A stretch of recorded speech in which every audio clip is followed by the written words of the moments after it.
In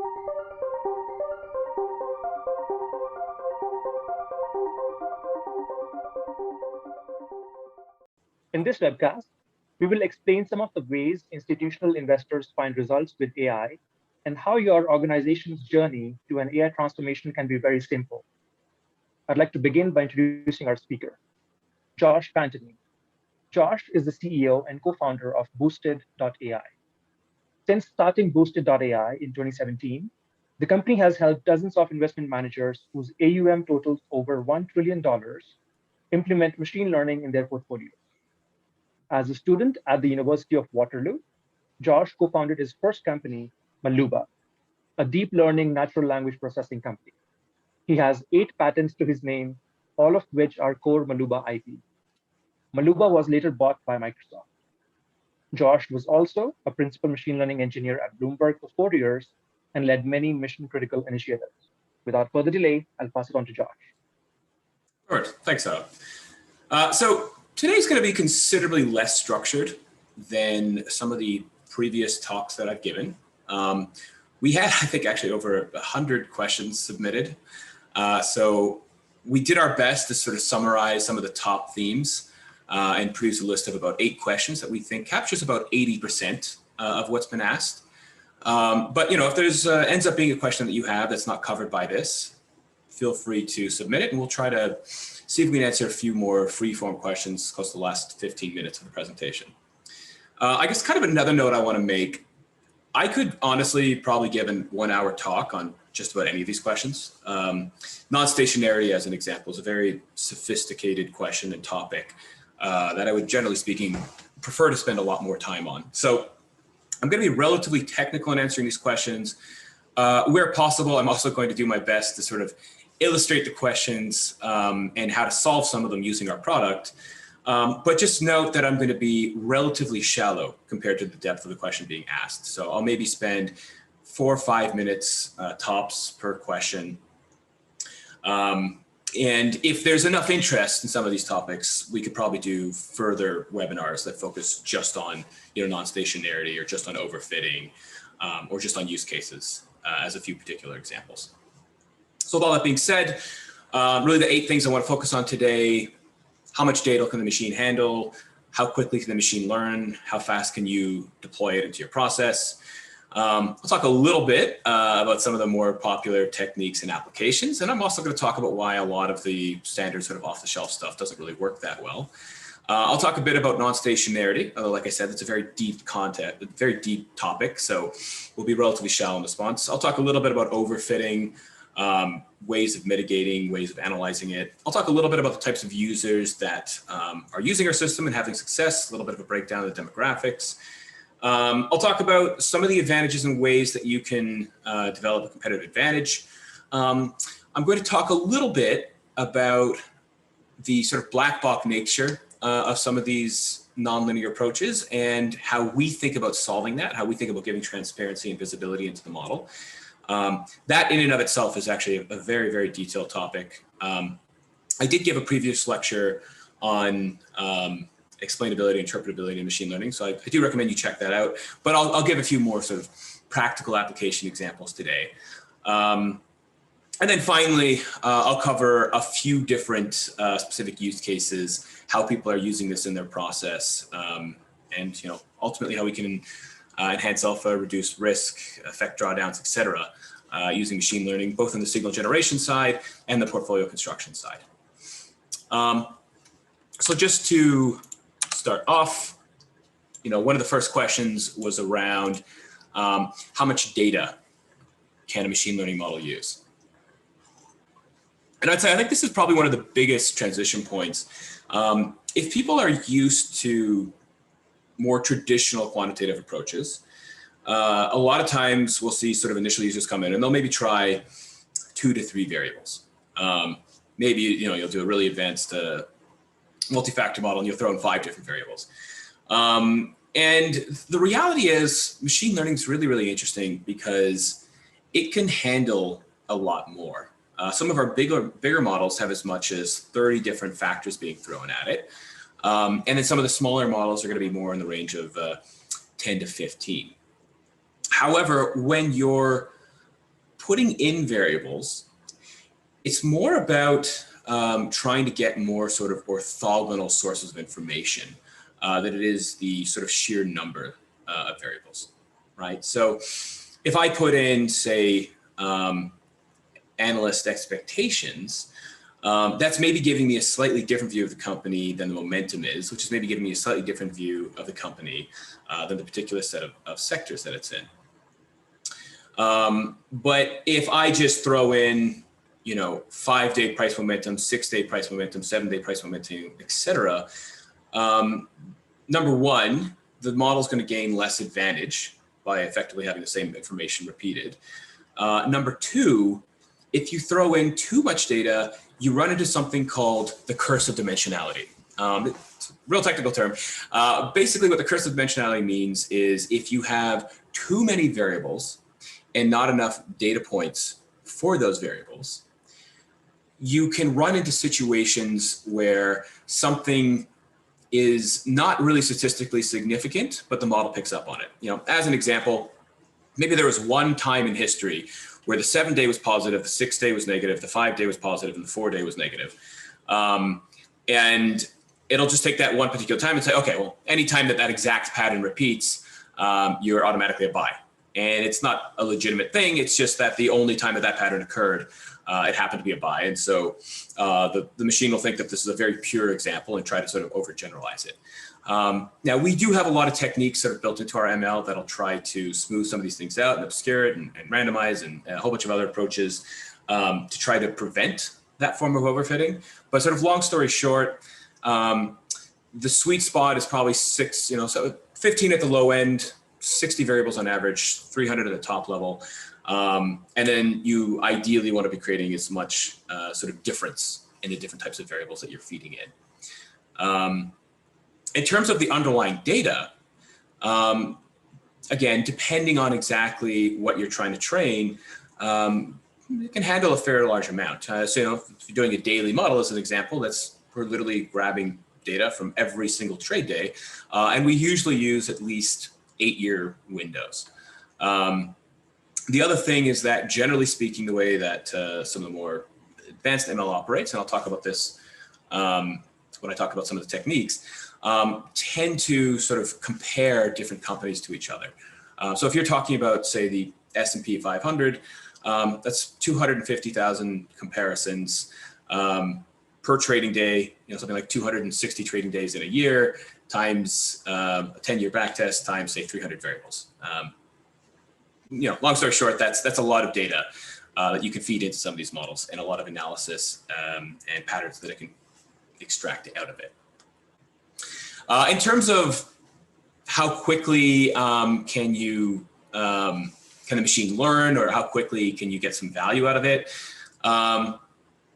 We find, just to sort of start using our platform as an example, 2 to 3 sort of 1-hour sessions to learn the platform. And you can be up and running and using it in a variety of different ways. And then it kind of depends on the particular application. Are you trying to use it for stock generation ideas? Well, in that case, there's a lot of systems built into this to kind of give you an idea of prospective buys you haven't been thinking about, or torpedoes in your portfolio you should be watching for. Maybe you're trying to use it more on the portfolio construction risk mitigation side, which I'll talk about a little bit more.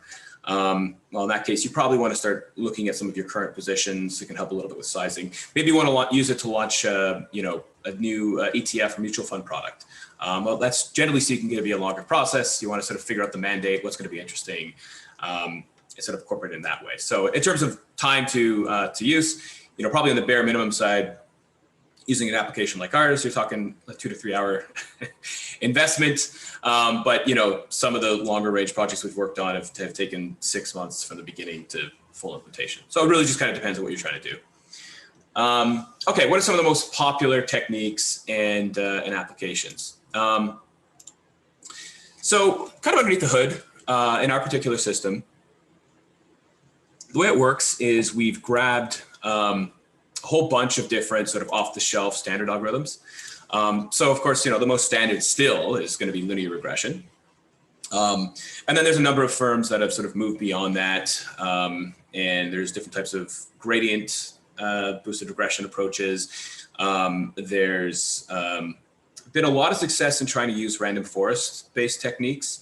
And then some people have tried variations of different neural nets. And you can do that. We have TensorFlow integrated in our system. Anything you'd see in SciFlow, XGBoost, that all exists in our system, and you can do all of that. However, in our experience, the vast majority of sort of traditional off-the-shelf algorithms really do not work very well in finance. And so we have a whole body of algorithms that we've actually developed in-house with both custom solvers and custom objective functions, which we found tend to do a better job of capturing the market. And sort of understand a little bit why some of these off-the-shelf algorithms tend to struggle. I would really say it boils down to three things. Number one, if we think about like your standard sort of natural language processing task, maybe I'm trying to find pronouns, or maybe I'm trying to identify cities, or maybe I'm trying to identify particular locations, people, whatever. We're at the point now where, given a sentence, I think the best named entity recognition systems can be about 95% accurate in identifying the part of a sentence that is a pronoun, or a restaurant or a name, or whatever it is that you're trying to do. If you think about, say, image recognition, right? With some of the top line systems, we can also be about 95, 98% accurate in predicting, is this picture a cat or something like a cat? In finance, if I am 55% accurate in predicting stocks that are going to beat the benchmark, and I'm 55% accurate in predicting stocks that are going to lose to the benchmark, you are doing absurdly well. You're one of the top tier algorithms and one of the top tier developers. Again, depending on the size of the universe. And so if you want to take like an LSTM that's been hyper designed for the named entity recognition task, and then you just kind of naively throw it at this space, very quickly it's going to get overwhelmed. Either you're going to massively overfit to your backtest and it's not going to generalize at all when you go live, or it's just not going to learn anything. And you're going to get just terrible in-sample training results as well as out-of-sample training results. So we do have some of the more standard ones built in. Random forest actually can, depending on the feature space, do okay just out of the box. But our recommendation is to use some of the more sort of in-house built things that we have. So sort of noise to signal ratio is the number one reason why a lot of off-the-shelf algorithms tend to struggle. The second is going to be kind of related to the statistical significance. So kind of another major problem that happens in this space is if I go out and I just sort of do like a million random walks and I just randomly sample different portfolios, just by random chance, 5% of them are going to look good. And the reality is, if you're not accounting for the statistical significance of the number of experiments you're doing and the way you're doing it, you're ultimately going to run into some problems.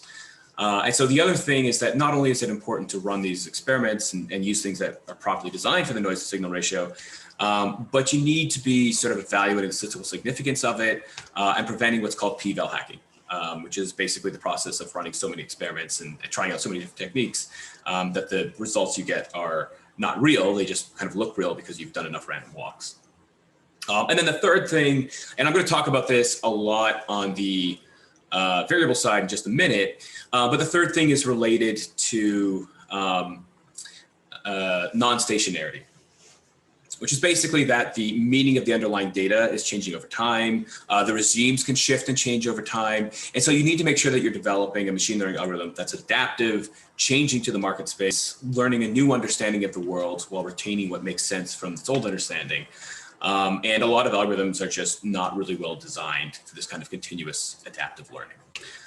So we kind of encompass all of that in the algorithms that we have built in-house. Those are proprietary, but if you did want to use some of the standard off-the-shelf things off of TensorFlow or XGBoost, or you just wanted to try random forest, we've got that baked into the platform as well. And some of those can actually be okay out of the box. And if it's really, really important for you to have model visibility and see exactly what the model's doing and exactly how it works, those can also be advantageous because we can actually literally just sort of, if you build a random forest model, we can literally show you, well, here's exactly what that model looks like, and here's what I fed in, et cetera. Okay, cool. So the next question was around how to account for non-stationarity in the market environment while making long-term forecasts. Really, really love that question. I'm going to focus more on the variable correction side and less on the algorithm side here. But again, if there's enough interest, I could probably do an entire hour-long talk on non-stationarity and how to address it. So kind of long story short, when you go through our product, there's a whole process. You come in, you select the goal, right? So maybe my goal is I want to maximize alpha. Maybe I want to make a prediction about return. Maybe I want to predict companies that are most likely going to have, most likely to beat earnings this quarter, most companies that are most likely to have, spike in volatility, or maybe I want to predict companies that are going to have change in implied volatility, or, whatever it is. There's a whole process around how you sort of choose your goal, the universe you want to make those predictions on, the years that you want to backtest across. And then you get to the variable selection page. Right? We've got built into our system about 5,000 different variables, I think, but you're free to upload your own. So if you wanted to upload, say, credit card data, market moving news data, you can upload it into our system, and we'll do an entire process around that. But when you get to the point of actually selecting a variable, and let's grab one of our presets, you can run into some problems if you don't normalize it. More particularly, there's kind of three different main types of problems I would emphasize. On the pure non-stationarity side, just the meaning of the data can change over time, right? If I have $1 billion in revenue in 1980, that is fundamentally different than having $1 billion of revenue in 2021. But I can also run into problems with seasonality, where, again, if we just focus on revenue, for some set of companies, maybe 50% of the revenue will happen in Q4. And so if I'm just looking at quarter-over-quarter growth, I've got to sort of recognize that it means something different for different types of companies. And then finally, you can get a regime shift, right? Having a really high debt profile can maybe be okay when you have a dovish Fed, but if the Fed is suddenly raising rates, the meaning of having high debt changes. And so you kind of need to address these different things in different ways. On the first side, which is around, just the sort of change in the underlying meaning of the data over time, some sets of data are going to have more sort of consistent interpretations, right? The Japan-US exchange rate, there are sort of regime changes there, but generally speaking, it means relatively the same thing. Versus if I was to look at just sort of pure revenue, the meaning itself changes a little bit. So kind of underneath the system, we can actually figure out different types of time series that might have non-stationarity, types of time series that suffer from regime effects, and types of variables where the sort of interaction with other variables matter. For the first type, the type where it's just the data changes over time, there are different ways of actually transforming the data to sort of get rid of it. The easiest and simplest thing to think about is if I know exactly what the non-stationarity is, I can actually just model a regression that sort of tells me over time how is the meaning of the data changing, and then I can just extract out the regression based on a particular period of time, right? So I can, basically have some effect of how have revenue changed from say 1980 to 2020. I can model that as a direct regression, and then I can just extract out where you are so that I now have something that's a little bit more comparable to 1980. But of course, that's actually a very imperfect system because the meaning might change more depending on the type of period that you're in, which then leads into a set of transformations where we basically try to either localize or globalize the meaning of a variable. So on the localized front, sort of the easiest thing that you could think about is just sort of looking at a direct z-score, right? So I just kind of like look at the change in a particular variable over time, or I look at the change in a variable for a particular period that makes sense. And then I just kind of say, from a sort of direct standpoint, how different is my variable today for my particular stock versus where it was historically, and how does that change compared to where it was historically? So we can literally just kind of look at the change of variables over time. Another way to do it is to take a cross-sectional look, where I just say, let's just in general ask the question, how different is my revenue versus the peers of my revenue, and how has that changed over time? But if you're going to take either of these approaches, it becomes really important to encapsulate and take a look at seasonality. And so you need to make sure that when you're doing these groupings of stocks, you're doing it across time series where there's similar types of companies, right? If a huge portion of my revenue comes in Q4, I should be comparing myself to other companies that have a huge portion of the revenue in Q4, or other companies that are in the same area. And the same area, could sometimes be your GIC sector, but a lot of times we've actually found GICS doesn't necessarily do a good job of sort of encapsulating companies. So we have a whole process for sort of grouping topically similar companies together. But anyway, long story short, basically if you have non-stationarity in the underlying data set, which is not related to the regime, you have to apply some form of transformation to it. We have, I think, a few dozen kind of pre-baked into our system.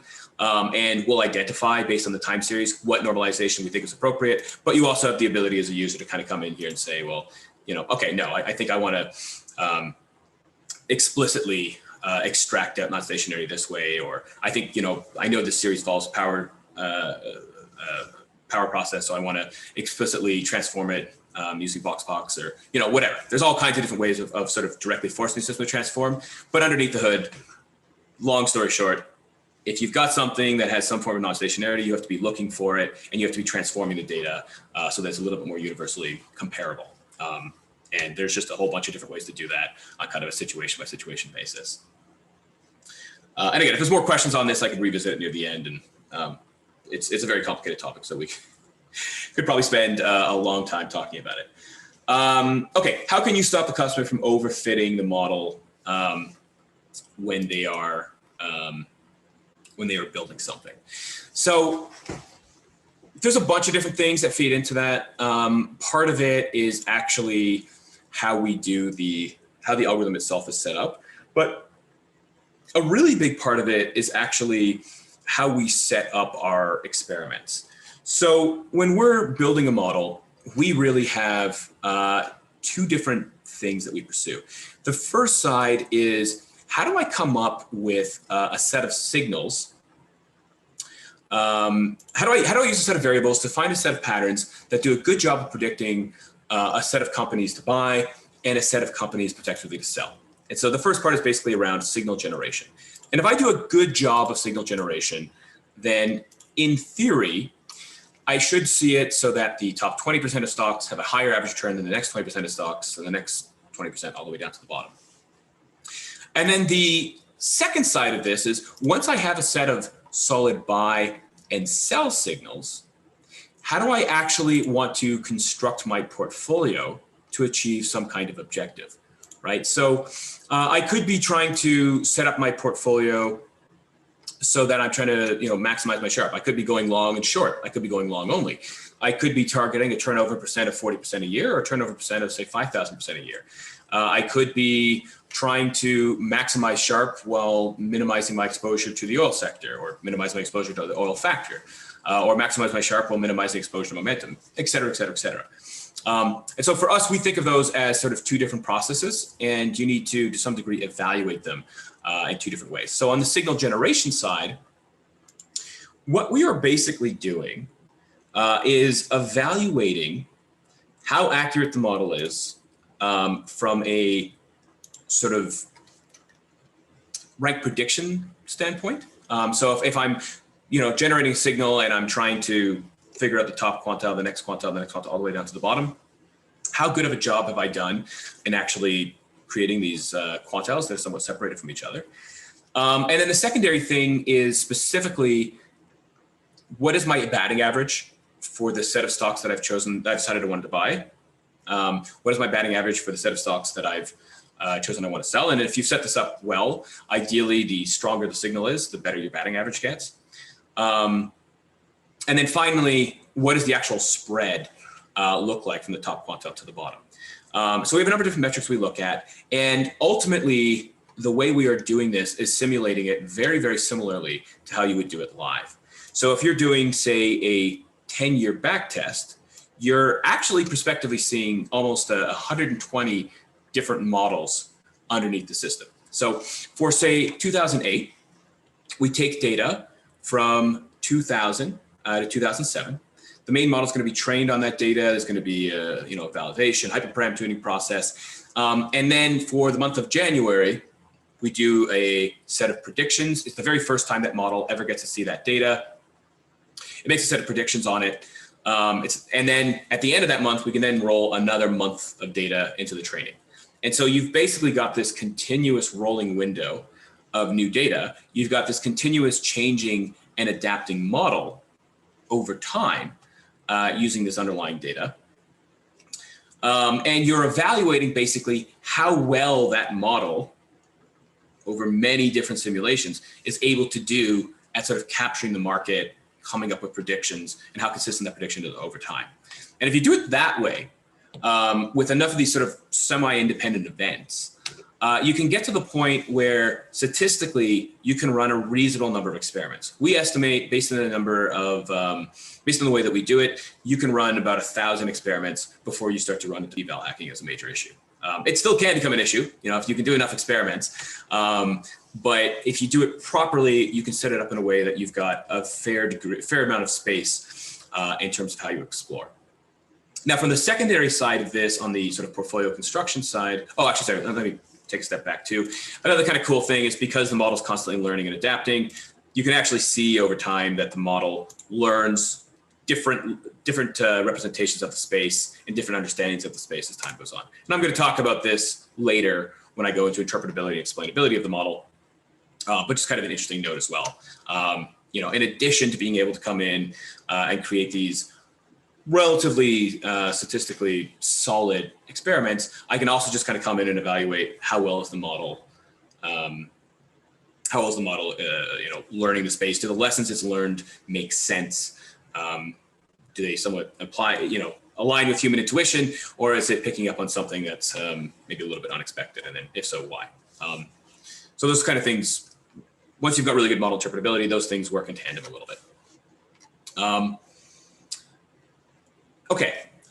So kind of on the next question, one of the problems asset managers like ourselves is that we can't just adopt a black box approach on managing our clients' monies. What can we do for discretionary, but need something on a totally transparent basis? How can we use the Boosted.ai tool with maximum transparency without infringing your intellectual property? Okay, cool. So almost from the very beginning, one of our primary thesis was that a lot of machine learning has been held back primarily because of a lack of visibility in what these black box models are doing. 85% of our users are fundamental, 15 are quantitative, but 85% are fundamental. And a huge chunk of them had never used a machine learning application before starting to wade into our platform. And the interpretability and explainability becomes really, really important, because if it's just a sort of black box model saying buy this stock or sell this stock, if the prediction agrees with you, that's fantastic.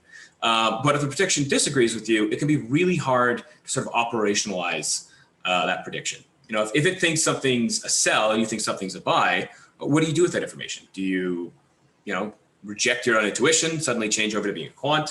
Do you reduce the size of your bet? How to actually incorporate that?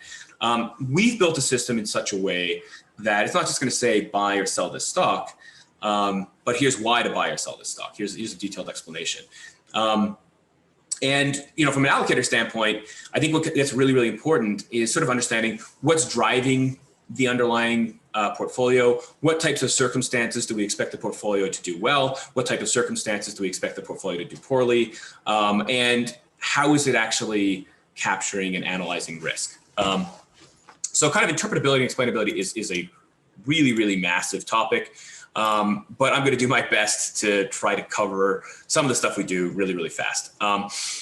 So right off the bat, from kind of a top level, this is showing you a representation of what the model actually learned at a particular period in time. So the size of a variable is telling you how important that variable is.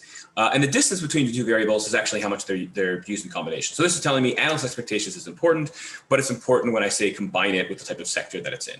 And sector is important, but it's important when I combine it with the forward earnings to price or the EBITDA to enterprise value. And similarly, market cap's important, but it's important when I consider some of the balance sheet things.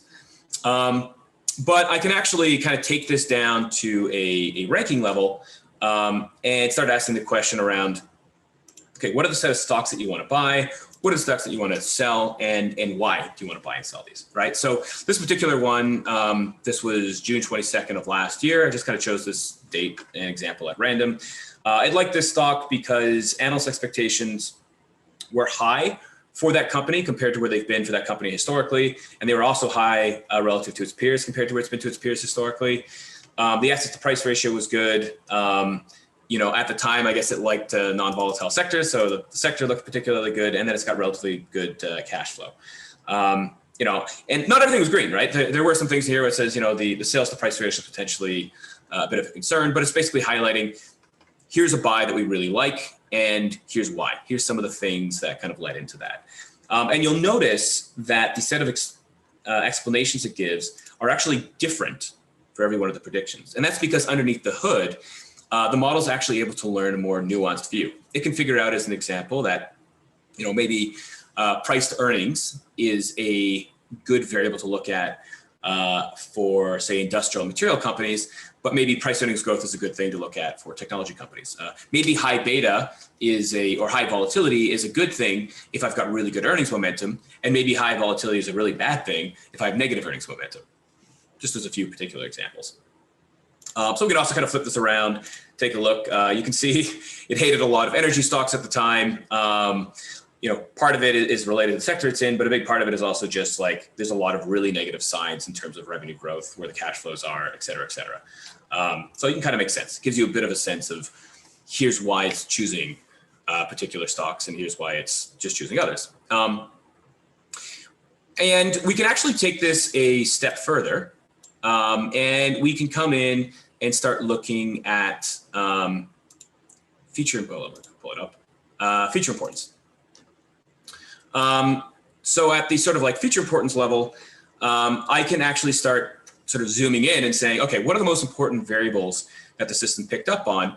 But also really, really key is I want to understand, is this variable just a sort of universally positive or negative thing? Or do I need some form of interaction to understand what's sort of driving this, right? So color here is basically the more orange it is, the higher the value of the underlying feature. The more blue it is, the lower the value of the underlying feature. The further to the left it is, the more often it's telling me something is a sell. The further to the right it's telling me, the more often something is a buy.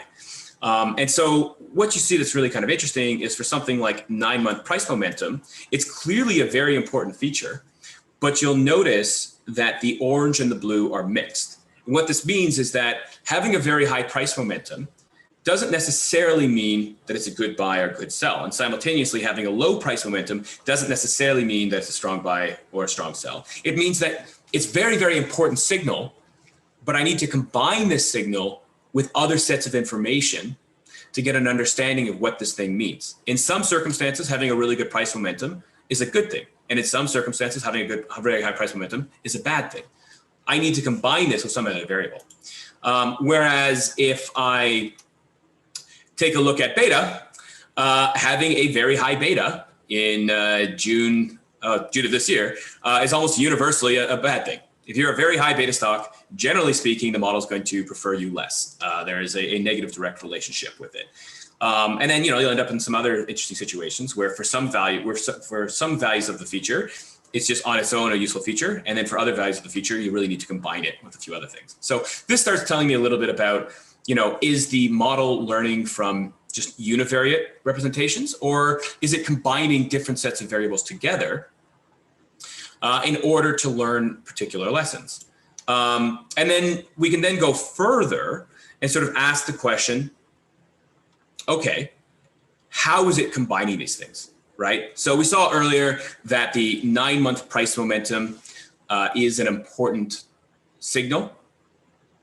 And what we're seeing here is that when you combine it with market cap, it becomes an important signal, but it becomes, in particular, negative. So if I have a very, poor on a percentile basis, so probably negative 9-month price momentum, and I'm a small cap company, this is a sell signal. But if I'm a very large market cap company, even if my 9-month price momentum is potentially poor, it's not necessarily a sell signal. It may be just a neutral signal. And then on the flip side, if I have a very high 9-month price momentum, regardless of my market cap in this particular economic environment, this is basically saying it is neither a buy or a sell signal. So to kind of go all the way back to the initial question, how do I get visibility to the model? There's a lot of stuff just on the signal generation side around figuring out what's driving the decisions, why is it making these decisions, and what types of lessons has it learned. And I think the really kind of cool thing to illustrate here is that it learns nuance, it learns combinations of things. And then we can actually come in and sort of figure out like, okay, what is the story that you learned? And in a lot of cases, they actually make a ton of sense. It's very logical that having a negative market cap, a negative price momentum combined with being a small cap company is going to be a short signal. And you can go out and just test that particular lesson in and of itself. And then on the flip side, you can kind of understand why the model learned that if I'm a very large cap company, the price momentum is maybe not as useful a signal. Cool. Then we can kind of take these ideas and extend this all the way up to the portfolio level. So at the portfolio level, once I've actually constructed a portfolio, I can start to come in and take a look at the different types of risks that are embedded into that portfolio. So, kind of like from the standard side, we've got any of the sort of standard like Axioma Barra risks, right? So we can see here, if I've got a very large momentum exposure, I've consistently had I guess in this case, it's got a negative momentum bend. Then generally speaking, if you're doing some kind of factor rotation where momentum's suddenly in, you'd expect this particular portfolio to maybe do somewhat poorly. As a side note, we do have the ability to neutralize out these things. So if I wanted to have zero momentum exposure or zero volatility exposure, you can hypothetically do that. But I think one of the really interesting things about using machine learning is we can also start to capture these non-standard sort of idiosyncratic risks. So we call them machine risks, and it's because basically underneath the hood, we are finding different sort of combinations of representations to figure out unrelated risk factors. And a lot of this really came into light as very valuable in 2020. Basically take 3 steps back. When we look at traditional risk mitigation, a lot of times, you'll either come in and you'll maybe try to, there's a downfall, maybe I'll try to get out of momentum stocks, I'll maybe go into value stocks as an example. That strategy would have worked very well in 2008 and probably fairly well in 2001. Last year, if you dropped on momentum and switched into value, you probably had one of your worst years ever. That was by far the worst trade. As it turns out, momentum ended up being very oddly a very safe trade in 2020. On the flip side, there's a lot of these more traditional systems that'll use principal component analysis and other these more like correlation-based approaches. And the problem there is you had these really weird things that happened where SPG that owns shopping malls was heavily correlated with like retirement homes, which was heavily correlated with like fitness equipment. All right, I don't think there's ever been a time in the entire history of the stock market where fitness equipment was heavily correlated with retirement homes. And so if you're trying to use one of these basic, older correlation approaches, you probably ran into a lot of problems. One of the really interesting things about our system is we can actually create a topic embedding of every single model underneath the hood. And as a result, we can find these sort of non-standard risks. We know SPGs for the shopping malls. We know shopping malls relate to social distancing, and we know social distancing relates back to COVID. We know that retirement homes are related to an at-risk demographic, and at-risk demographic relates back into COVID. We know that CCL and RCL are related to Zika virus, and that relates back to a pandemic, and that relates back into COVID. So all of a sudden, you can start to come up with these sort of like COVID-related risk factors, and you can start to mitigate against them. And so I thought, kind of a really cool and interesting example to pull this up is we could go in for this sort of random portfolio I pulled, and we could look at the risk exposures in October of 2019. And you can see sort of before the pandemic hit, semiconductors, interesting enough, was one of the big ones. Oil and gas was a big one. Biopharmaceutical, foods, banking, a bunch of different stuff. And then we sort of like flip into the middle of 2020, and all of a sudden, cruise lines become a really, really big non-standard risk factor. All of a sudden, airlines come up as a really big non-standard risk factor. Department stores, foods, pharmaceutical, vaccines, and vaccine-related companies. All of these suddenly become risk factors that our system was able to pick up on, and that you can now actually neutralize against if you want to. So going all the way back to the original question of understanding where the machine's coming from, in our view, there's a lot of ways of basically getting visibility, both from a signal generation standpoint and a portfolio construction standpoint on, what types of lessons has the machine learned? How is it modeling the space? How are these different types of models interacting with each other? How is it analyzing the risks of the space? And ultimately, how are you neutralizing against the space? And what sort of risks do I have left that I haven't potentially neutralized against, or that I maybe don't want to neutralize against, right? Maybe you actually want a momentum strategy, in which case it's fine to have momentum exposure. Okay. That was a kind of a long answer. Although again, we could literally do an entire hour-long topic on just interpretability and explainability. I just kind of touched the surface here. There's a lot more to that particular topic. Okay, so we're at the last kind of 15-minute mark. I guess, Sarb, did we have a bunch of questions from the audience that we wanted to try here, or did you want me to just keep going with some of the other questions? Sure, Josh. There was one question asking about uncertainty estimation or analysis of these models, which I thought might be interesting for you to take if you'd like to. And then there's another question asking, how do you handle indexes with less than 30 or with 30 or less stocks in them? Oh, wonderful. How would you manage a small amount of data to work with machine learning and AI? Would you Cool. oversample? Cool. Yeah, okay, actually, when I get into the second one, I'm going to talk a little bit about applications as well, which I think is an important note. So on the first question around how do you model it, yeah, I mean, it really kind of depends. So generally speaking, there's ways of trying to model in a confidence, right? If you're doing some kind of regression-based approach, there are literally confidence baked right into these things. The standard sort of random forest approach is you basically look at the entropy at your leafs and then look at agreement across the votes combined with the entropy, and you use that to make a prediction.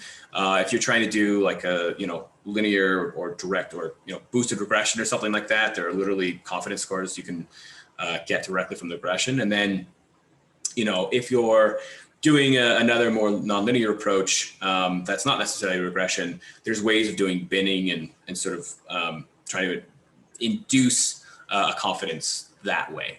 Kind of an interesting area of experimentation that we've been doing lately has actually been looking at the interpretability and the explain scores that we generate, and then trying to induce a confidence interval out of that. Interestingly enough, early results seem to suggest that that might be a somewhat universal practice. If you think about what you're doing with SHAP analysis or something like that, where you're basically creating these different perturbations in the input and output space, you're kind of capturing an idea of what the model as a whole is doing. So that seems to be another sort of interesting way to go in. But long story short, that's also really, how do you induce confidence? How do you induce probability out of your underlying model? That's also probably a really big topic and somewhat situational, but hopefully that gives you a bit of an idea. On the second thing around how do you work with different spaces and sort of small universe sizes. So before I kind of get into that, I actually wanted to talk a little bit about different types of use cases in terms of people that are in our products. I think it'll feed well into this question. So one of the the most standard use cases, the easiest thing right off the bat, if you're a fundamental manager, we like to kind of come in, understand your universe a bit, help you build a model inside of our system. And then you can basically use the system as for idea generation, right? Here's a particular set of stocks that might be interesting to buy. Here's why they're interesting to buy. Here's a set of stocks that you own that are maybe going to torpedo. Here's why they're going to torpedo. And here's a little bit of additional research you can do. So it almost becomes like a sort of another analyst, another tool in your toolbox to help bring you on. Kind of another really big use case that came out of that is helping people with sizing. So, whether you're fundamental, whether you're a long, short strategy, whether you're, an ETF provider, mutual fund provider, a lot of times you may have a very strong opinion on your universe, the set of stocks that you want to buy or the set of stocks that you want to short. And just having a really sophisticated system like ours come in and help you with the sizing, we'll basically say, if the machine agrees with the human intuition, maybe we increase the weight a bit. If the machine disagrees, maybe we decrease the weight a little bit. And then maybe we'll do some kind of portfolio construction to help you extract out risk. And so extracting out risk could literally just be like, let's help maximize the Sharpe of your system, or let's help decrease the beta of your system, of your portfolio, or let's help get rid of different risk factors. Or it could be something really complicated, like I have a really strong view on the sets of companies that are going to do well, but I don't know when or if reopening is going to occur. Can you help me risk mitigate reopening as a risk, or help me risk mitigate COVID as a risk? And that's something we can do a lot of assistance with. But then there's kind of another sort of related area, which I think is kind of cool, which is helping people come up with a new product, right? So if you're a mutual fund provider, an ETF provider, one of the really cool things is, you can come into our system, you can define the universe, and you can define the universe really in a standard way if you wanted. Say I want something like the S&P 500, or I want, to build something like R1K, or you can come in and you can say, I would like you to find AI stocks because I want to build like an AI ETF, or I would like you to find companies that are related to crypto without actually building a direct cryptocurrency. Or, I want to build some kind of new ESG based ETF of some kind. Can you help me with that? And so we have a whole bunch of different ways of creating these sort of non-standard universes. And I thought this was kind of a cool example, because this is basically sort of a fake ETF that I built, where machine learning is identifying machine learning related companies. It is then creating weightings on those machine learning. And so you end up with something where it is an AI ETF, where every single stock is AI related, where AI chose the set of stocks that are in that ETF, and where the size and allocation of those stocks are also based on AI. So we call it an AI3 example. I thought it was kind of cool. And this is kind of like really, really interesting to pull this example out, because the sets of companies that the machine captured are not necessarily standard, right? So you'll see like NVIDIA in there, you'll see Nuance, but you'll also see some companies in there like MongoDB, or I think Medilia, where like MongoDB is an example. It's not directly an AI company, but it's by far one of the most commonly used databases amongst data scientists and machine learning practitioners.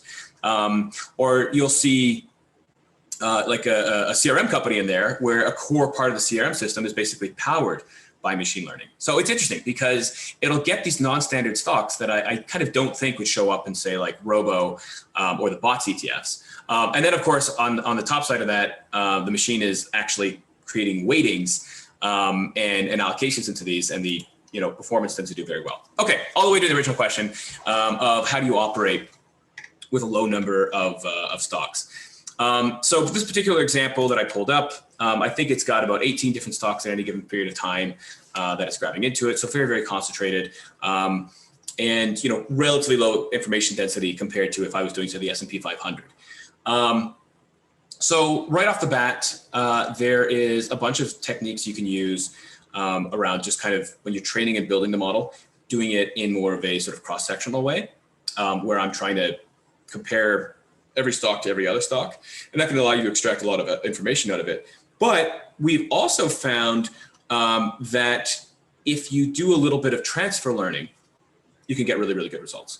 So start off with something where you say train on the S&P 500, or start off with something where you train on sort of a related set of stocks, and then come in and do the final part of the training sort of hyper-tuned and hyper-focused on the particular set of variables. So, start with something like an NN, something like that. Of course, there's a whole bunch of regularization and noise capturing stuff you have to do to even get the NN successful in the first place. But build an NN on a really big universe, maybe something like the Russell 1K, train it on that, and then, have it hyper-focus the last set of iterations on your smaller universe.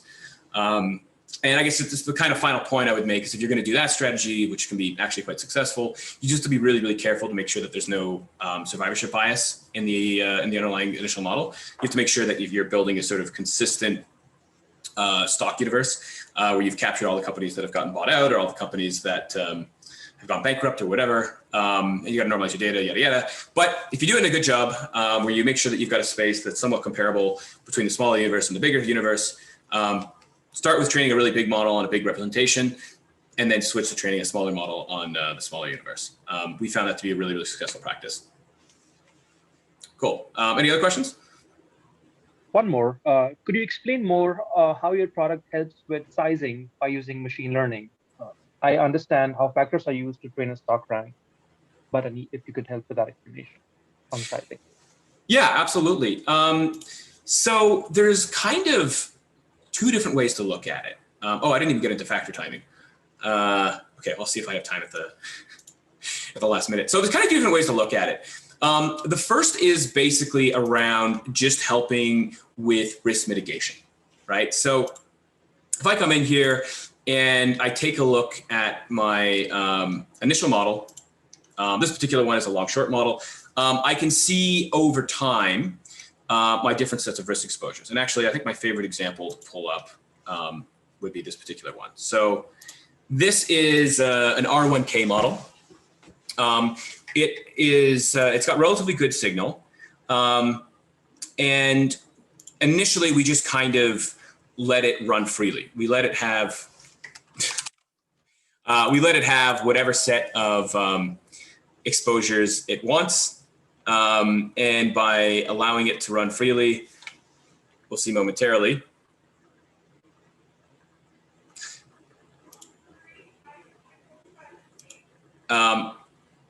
it ends up having a very poor 2021.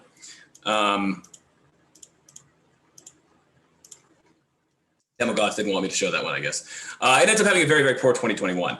And then we can kind of pull in another example where I take that exact same set of predictions and I constrain the set of machine exposures.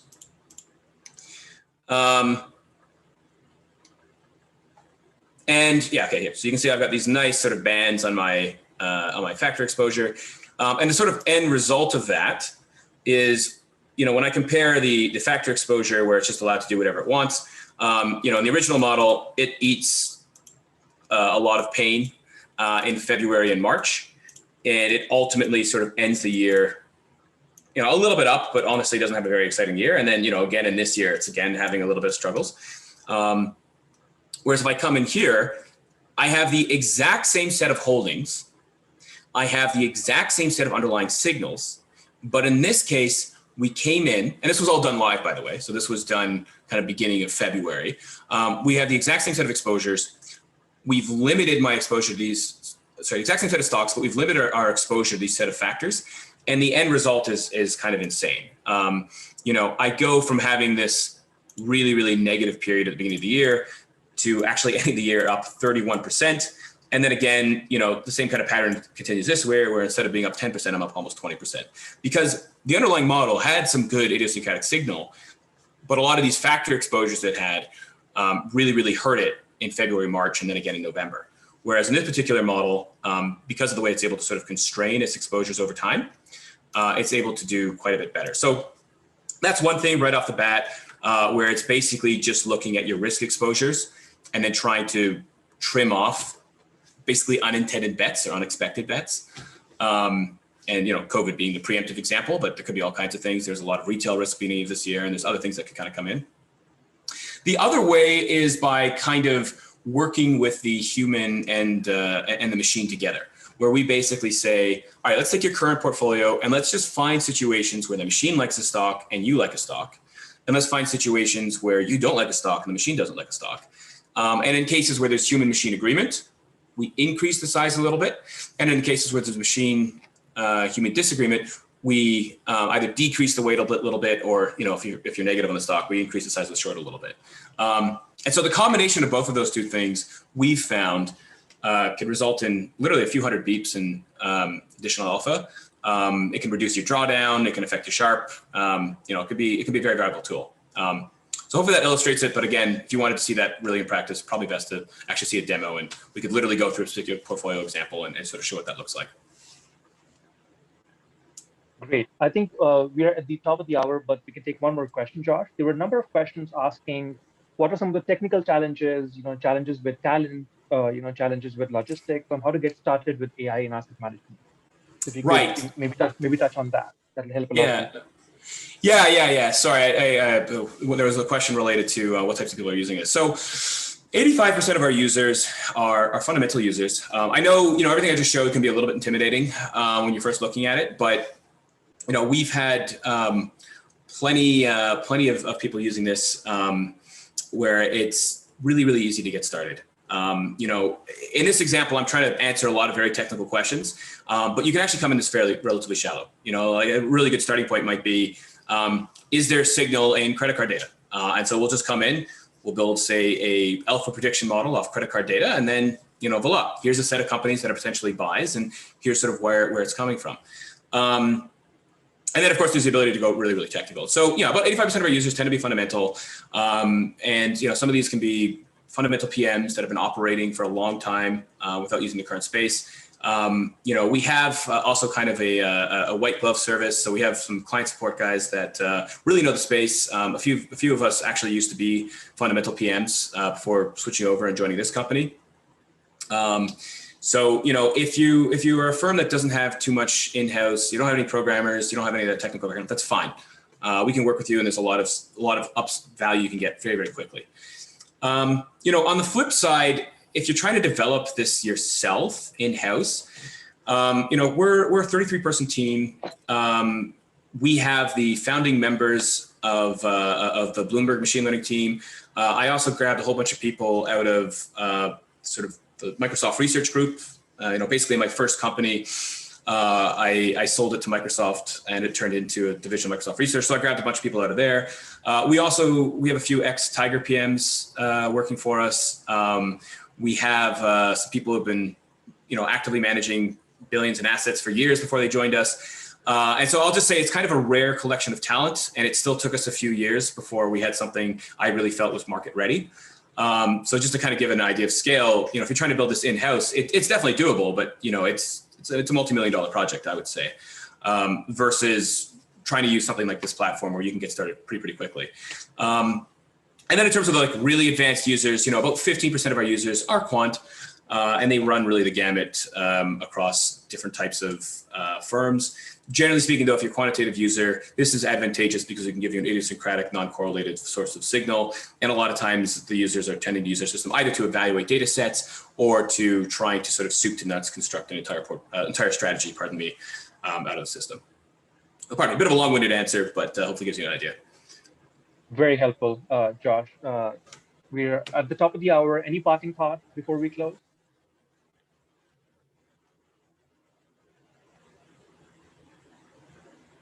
Cool. Thank you guys so much. Going forward to the next one, we'll try to do more of a deep dive into one of these topics. So if you have thoughts on areas you'd like us to spend an hour talking about, please let us know, interact with our LinkedIn page, and we'll try to incorporate it for future talks. Thanks so much.